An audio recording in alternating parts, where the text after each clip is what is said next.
नमस्कार दोस्तों, राजनीति की बातों में आपका स्वागत है। मैं हूं आपका दोस्त धर्मेंद्र कुमारी। 3 बजे की चाय और राजनीति की बातों का आप आनंद लेते रहें।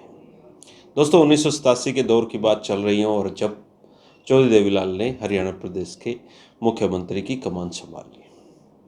कमान संभालते ही सबसे पहला काम उन्होंने ये किया कि चौधरी ओम प्रकाश चौटाला, जो उनके बेटे थे, उनको हरियाणा लोकदल इकाई का अध्यक्ष बना दिया और राज्यसभा में नॉमिनेट करवा दिया।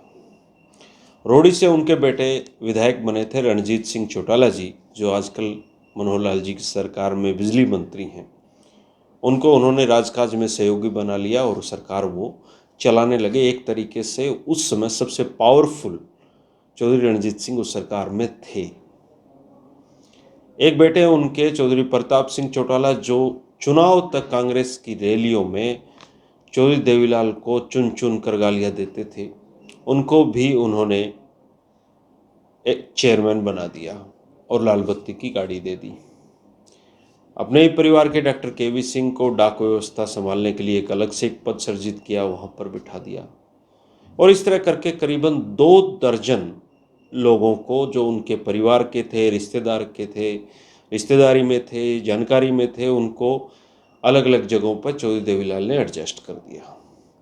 तो हरियाणा में उस समय ये कहावत हो गई कि चौधरी देवीलाल के परिवार के जो लोग हैं, वो जो लाल बत्ती वाली गाड़ियां हैं या एडजस्ट होने वाले हैं, उनको ढूंढ ढूंढ कर उन पदों पर लगाया जा रहा है। और कांग्रेस से इस बात को खूब प्रचार उस समय करने लगे थे। इसी दौरान चौधरी देवीलाल ने एक प्रेस कॉन्फ्रेंस बुलाई चंडीगढ़ में। तो चंडीगढ़ में प्रेस कॉन्फ्रेंस में एक पत्रकार महोदय ने चौधरी देवीलाल से पूछा कि आपने तो अपने ही परिवार के लोगों को अपनी सरकार में एडजस्ट कर लिया है। इस पर चौधरी देवीलाल ने कहा कि मेरी सरकार में अगर मेरे परिवार के लोगों को एडजस्ट नहीं करूंगा तो क्या एडजस्ट करने के लिए मैं पाकिस्तान से लोग लेके आऊँगा।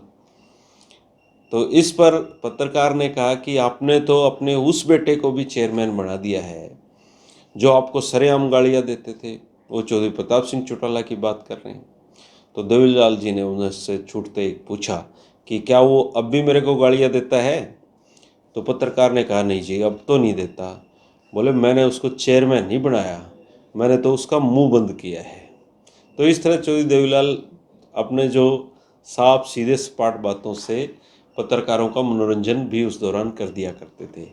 विपक्ष नाम की कोई चीज़ थी नहीं, क्योंकि 5 ही एमएलए उस समय थे। और जो बलबीर पाल चाल जी थे और जो महेंद्र प्रताप जी थे फरीदाबाद से जीते हुए, और जो महेंद्र प्रताप सिंह जी थे, उनको कांग्रेस ने विपक्ष का नेता बना रखा था।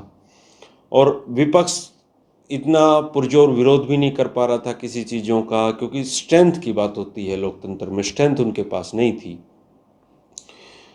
और इसी दौरान फिर चौधरी देवीलाल ने जो चुनावी वादे किए थे उनको पूरा करने की एक ललक उनको थी और वो दिखाई दी। हालांकि वो इसमें बुरी तरीके से फेल रहे।